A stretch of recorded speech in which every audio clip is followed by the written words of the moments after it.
Welcome back. Today I will talk about corporate bond credit analysis.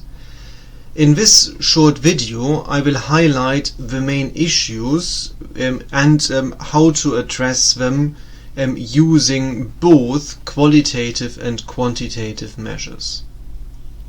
In my view, this is an area which will undergo tremendous changes thanks to advances in technology, in particular in relation to big data and machine learning. And we will talk about this in our blog taught element in April.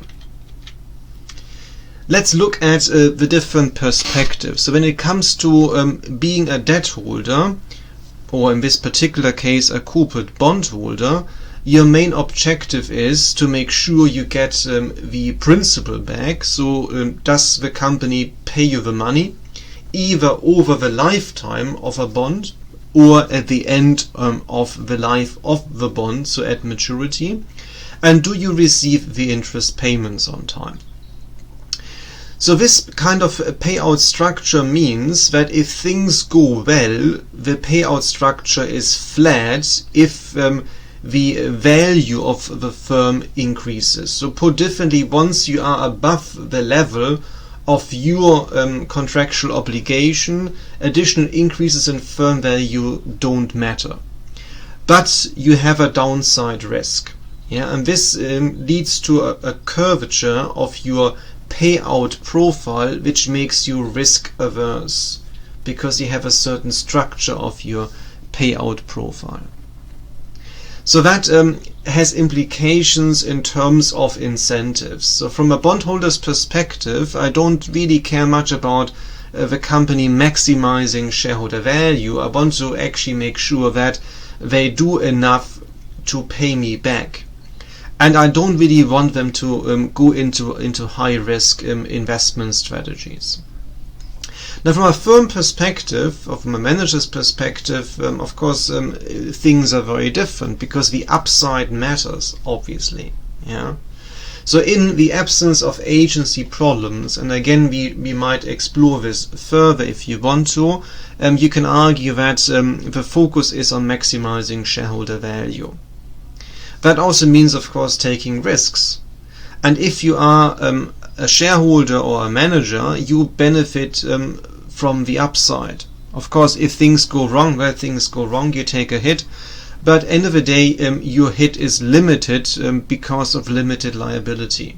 Yeah, so that's the main issue. So in terms of risk structure, payout structure, it's different from a debt holder.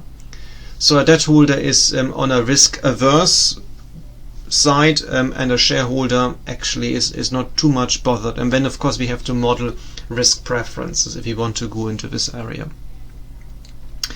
So these different perspectives, of course, mean that risk is perceived differently, and also corporate behavior is perceived differently, and hence we have all sorts of potential conflicts of interest. And then we have to talk about issues like corporate governance, how we monitor behavior, and how we structure contracts, for instance. Yeah, all of these things also matter then in the assessment of impact on a wider social scale. And we will talk about this in our face-to-face sessions.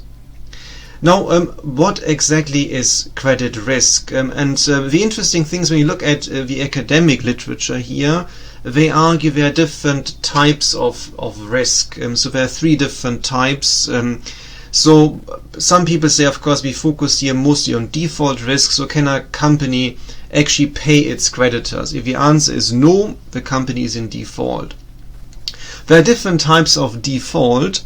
So it could be simply an issue of a lack of liquidity, which means the company actually has enough assets to meet liabilities, but is just running out of cash to pay interest, for instance. Yeah. So liquidity risk and liquidity default are actually very common. So most of a default is because of a lack of liquidity, in particular in the case of smaller companies. The other type of default is insolvency. So in this case, you simply don't have the assets. The assets were just burned, something happened, a big loss, you wipe out a big chunk of your equity, and you're running actually into negative equity. In this case, even if you liquidate the company, not enough money will be left. Yeah, so there you have then an issue of how much money can you recoup from a liquidation. And of course there are lots and lots of costs to consider. Now the other two elements which are discussed in the academic literature is the credit spread risk and the credit downgrade risk. So what is meant by that? We already talked a bit about credit spread. So basically that's the difference in bond prices which you see for different types of securities. So to be more precise, when you look at the yield on bonds, the difference in bond yields, and there are different ways to measure it, we talked about this would be a spread. So if you compare, for instance, a corporate bond to a government bond, you will have, of course, a positive spread which would reflect to some extent credit risk. Now the argument is, of course, if the company is doing not as well as you would expect, the spread would widen, and of course then you have an impact on bond prices, because bond prices have to adjust if yields go up. The other argument is the credit downgrade risk. So this is linked to rating agencies, and again we spoke about that, and the argument is if a rating agency downgrades a corporate bond, of course you see a significant sell-off and you see significantly lower bond prices. Yeah. Now, in terms of practice, and I come more from a practice perspective here in my argument, all of these three different risks are actually interrelated. Yeah. End of the day, it's all driven by default risk. Yeah. So if a company is more likely to default, you will see a widening of the credit spread. You will see that it's more likely that the company is downgraded. Yeah, so these things are interrelated. So the main driving factor here is actually default risk. So that's the main driving factor. Now, other risk factors are not as much explored in the literature, except until recently, in particular after the global financial crisis. Because there we noticed that apart from default risk, another important risk factor, which is much more difficult to quantify, is liquidity risk. Yeah, so put differently, if I want to, can I buy or sell a corporate bond? So that's an important issue, because I can model all I want to model. In the end, I need a counterparty. I need someone else who is willing to buy or sell. If I can't find this counterparty, I can't get rid of my asset. And that can cause significant losses, particularly if I have to liquidate. So this is another element which is not well understood. And there's a lot of work going on at the moment to try to understand actually how we can model liquidity risk in a better way.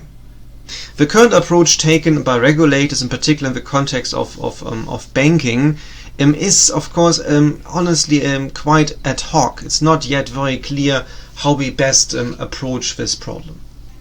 Now I briefly outline qualitative and quantitative methods, and we talk about this of course in more detail.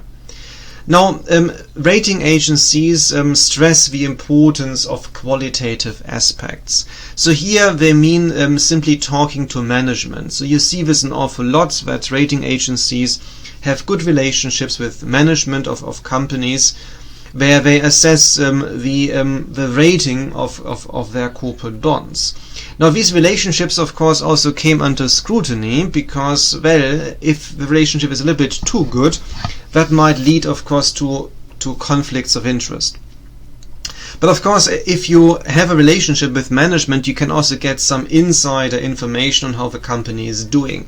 And you can use that to assess your own perspective on risk. And rating agencies have a better access to information, and they have better tools to analyze the information. However, and I mentioned this before, there is quite often, when you look at rating changes, and there are some papers on that, there is a herding effect going on. So put differently, if one rating agency downgrades a company, it's quite likely that other rating agencies might follow. Now this might be driven by, you know, having access to the same information, but it could be just a form of information-based herding. It's hard to know in this particular case. Now the other element is more quantitative, so you analyze a business risk, and there are different ways of doing that. The standard approach is to look at all sorts of ratios. And we will also come across a few of them in exercises like interest coverage, financial leverage, working capital, and other measures. These measures are alright to some extent, but there are of course limitations. And lots of measures have been then used to derive a risk measure. So the most famous one is the Eldman Z-score. You will find a lot of literature on that, which was developed in the 1960s. It's still used in credit risk models, to my and maybe your surprise. In particular for small companies, it's quite difficult to get really good quality data because they don't disclose that much. And quite often, if they don't have much in terms of revenue, they might experience significant fluctuations in their business, much more compared to larger entities. Then another element, of course, is what you call corporate governance risk. So here it's all about, does the company have an independent board? How independent is the board? Do we have good quality of oversight? How is the reporting taking care of important issues in terms of mandatory disclosure, but also voluntary disclosure? So there are many elements to that that you would like to explore further.